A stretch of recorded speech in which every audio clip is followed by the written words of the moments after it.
जय छठी मैया। नमस्कार दोस्तों, एक बार फिर से स्वागत है आपका हमारे YouTube चैनल अद्भुत गाथा पर। दोस्तों, कल से छठ पूजा शुरू हो चुका है, तो इस पूजा के बारे में कुछ खास बातें आपको जान लेनी चाहिए। इसका इतिहास और लोक कथा काफी रोचक है। तो आज की इस वीडियो में हम जानेंगे कौन है छठ मैया और क्यों करते हैं इनकी पूजा, क्या है छठ व्रत कथा, छठ पूजा क्या होती है। इसलिए इस वीडियो को एंड तक देखिएगा, आधी नहीं। आधी देखने से छठी मैया का अपमान होता है और पूरा देखने पर छठ मैया का ज्ञान। चलिए, आपसे अनुरोध है वीडियो को पूरा एंड तक और प्रसन्न चित्त मान से देखिएगा। दोस्तों, 17 नवंबर 2023 से बिहार की बहुचर्चित छठ पूजा की शुरुआत हो गई है। 4 दिन तक मनाया जाने वाला ये पर्व सिर्फ बिहार ही नहीं बल्कि नेपाल के कुछ हिस्सों में भी मनाया जाता है। आम तौर पर लोग ये मानते हैं कि ये पूजा सिर्फ सूर्य देव को ही समर्पित रहती है, लेकिन असल में ये सूर्य देव के साथ साथ उनकी पत्नी उषा के लिए भी की जाती है। इस पूजा में सूर्य देव और उनकी पत्नी से लोग मानता करते हैं। छठ पहले दिन नहीं बल्कि तीसरे दिन सबसे ज्यादा पावन मानी जाती है और इस साल ये 20 नवंबर को पड़ेगी। हिंदी पौराणिक कथाओं के अनुसार सूर्य भगवान स्वास्थ्य से संबंधित कई समस्याओं को ठीक कर देते हैं। इसी के साथ वो समृद्धि भी देते हैं। इसीलिए सर्दियों की शुरुआत से पहले छठ पूजा की जाती है, जहां सूर्य देवता से स्वास्थ्य और समृद्धि दोनों मांगी जाती है। लोग 4 दिन तक कठिन व्रत और पूजन का पालन करते हैं। इसमें व्रत, नदी के पावन जल में नहाना, सूर्योदय पर पूजा और सूर्यास्त पर पूजा और साथ ही सूर्य को जल चढ़ाना शामिल होता है। छठ पर्व षष्ठी का अपभ्रंश है। कार्तिक मास की अमावस्या को दिवाली मनाने के ठीक 6 दिन बाद कार्तिक शुक्ल को मनाए जाने के कारण इसे छठ कहा जाता है। यह 4 दिनों का त्योहार है और इसमें साफ सफाई का खास ध्यान रखा जाता है।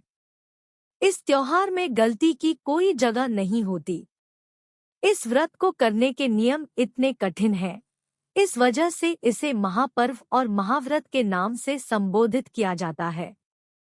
यदि छठी मैया के बारे में जाने तो मान्यता है कि छठ देवी सूर्य देव की बहन है और उन्हीं को प्रसन्न करने के लिए जीवन के महत्वपूर्ण अवयवों में सूर्य व जल की महत्ता को मानते हुए इन्हें साक्षी मानकर भगवान सूर्य की आराधना तथा उनका धन्यवाद करते हुए मां गंगा, यमुना या किसी भी पवित्र नदी या पोखर, तालाब के किनारे यह पूजा की जाती है।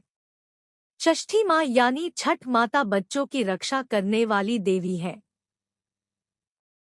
इस व्रत को करने से संतान को लंबी आयु का वरदान मिलता है। मार्कंडेय पुराण में इस बात का उल्लेख मिलता है कि सृष्टि की अधिष्ठात्री प्रकृति देवी ने अपने आप को 6 भागों में विभाजित किया है। इनके छठे अंश को सर्वश्रेष्ठ मातृ देवी के रूप में जाना जाता है, जो ब्रह्मा की मानस पुत्री है। वो बच्चों की रक्षा करने वाली देवी है। कार्तिक मास के शुक्ल पक्ष की षष्ठी को इन्हीं देवी की पूजा की जाती है। शिशु के जन्म के 6 दिनों बाद इन्हीं देवी की पूजा की जाती है।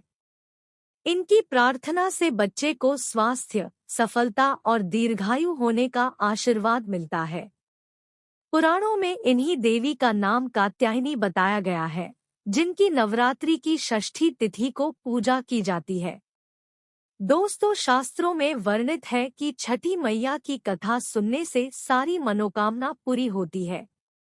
इसलिए इस पवित्रा बेला में सभी व्यक्ति जिसने ये महाव्रत किया हो या ना भी किया हो, तब भी उसे एक बार ये दुर्लभ और सर्व फलदायी कथा जरूर सुननी चाहिए।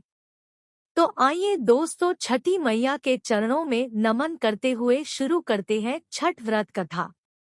एक बार प्रेम से बोलिए, छठ मैया की जय।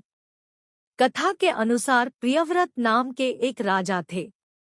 उनकी पत्नी का नाम मालिनी था। दोनों की कोई संतान नहीं थी। इस बात से राजा और उसकी पत्नी बहुत दुखी रहते थे। उन्होंने एक दिन संतान प्राप्ति की इच्छा से महर्षि कश्यप द्वारा पुत्रेष्टि यज्ञ करवाया। इस यज्ञ के फलस्वरूप रानी गर्भवती हो गई। 9 महीने बाद संतान सुख को प्राप्त करने का समय आया तो रानी को मरा हुआ पुत्र प्राप्त हुआ। इस बात का पता चलने पर राजा को बहुत दुख हुआ। संतान शोक में वह आत्महत्या का मन बना लिया। लेकिन जैसे ही राजा ने आत्महत्या करने की कोशिश की, उनके सामने एक सुंदर देवी प्रकट हुई। देवी ने राजा को कहा कि मैं षष्ठी देवी हूँ। मैं लोगों को पुत्र का सौभाग्य प्रदान करती हूँ। इसके अलावा जो सच्चे भाव से मेरी पूजा करता है, मैं उसके सभी प्रकार के मनोरथ को पूर्ण कर देती हूँ। यदि तुम मेरी पूजा करोगे तो मैं तुम्हें पुत्र रत्न प्रदान करूंगी। देवी की बातों से प्रभावित होकर राजा ने उनकी आज्ञा का पालन किया। राजा और उनकी पत्नी ने कार्तिक शुक्ल की षष्ठी तिथि के दिन देवी षष्ठी की पूरे विधि विधान से पूजा की। इस पूजा के फलस्वरूप उन्हें एक सुंदर पुत्र की प्राप्ति हुई। तभी से छठ का पावन पर्व मनाया जाने लगा। छठ व्रत के संदर्भ में एक अन्य कथा के अनुसार जब पांडव अपना सारा राजपाट जुए में हार गए, तब द्रौपदी ने छठ व्रत रखा। इस व्रत के प्रभाव से उसकी मनोकामनाएं पूरी हुई तथा पांडवों को राजपाट वापस मिल गया। तो दोस्तों, ये थी छठ महापर्व की संपूर्ण जानकारी। छठी मैया की कथा, पौराणिक इतिहास और छठी मैया की महिमा। आशा करते हैं आपको आज की वीडियो अत्यंत पसंद आई होगी और ये जानकारी आपके बहुत काम आएगी।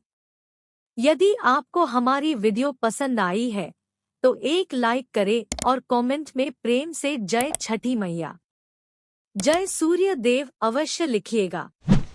भगवान सूर्य और माता छठी आप सब पर अपना आशीष बनाएं, आपके परिवार में मंगल करें और सभी व्रती को इस व्रत को पूर्ण करने का सामर्थ्य दे और उनके व्रत का फल उन्हें अवश्य मिले। इसी मनोकामना के साथ आज के लिए इतना ही। मिलते हैं अगली वीडियो।